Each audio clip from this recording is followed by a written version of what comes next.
ব্যাংকের ব্যবসায়ী, সে যদি অন্যায় করে থাকে সেটা বলবেন, কিন্তু এইভাবে বিকৃত করে বললে কিন্তু জিনিসটা ঠিক হয় না। নারায়ণগঞ্জে একজন এমপি আছেন,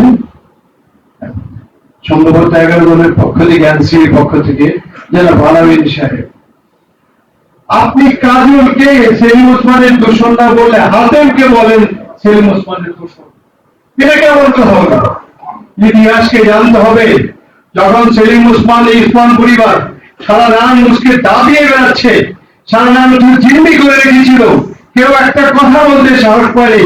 এই সেলিম ওসমান এই কাজলকে নিয়ে চেম্বার অফ কমার্সের বিনা ভোটে নির্বাচিত করে এই কাজলকে সমস্ত ব্যবসায়ী নেতৃবৃন্দকে প্রেশার দিয়ে দিনের পর দিন চাঁদা তুলেছে, দিনের পর দিন টাকা নিয়েছে, দিনের পর এই ক্যাশিয়ার হিসেবে কাজল সমস্ত কাজ করেছে।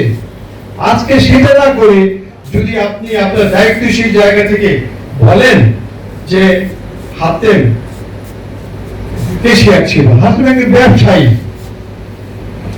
সে যদি অন্যায় করে থাকে সেটা বলবেন, কিন্তু এইভাবে বিকৃত করে বললে কিন্তু জিনিসটা ঠিক হয় না।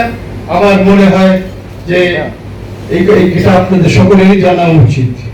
বিষয়টা হচ্ছে আমরা জুলাই যোদ্ধাদেরকে সম্মান করি, আমি নিজেও একজন জুলাই যোদ্ধা মনে করি। আমার রেজিস্ট্রেশন লাগবে না, আমার স্বীকৃতি লাগবে না, দেশকে ভালোবাসি, ফ্যাসিস্টের বিরুদ্ধে কথা বলতে পেরেছি প্রবাসে বসে, সেটাই আমার বড় সন্দেহ, বড় পাওয়া।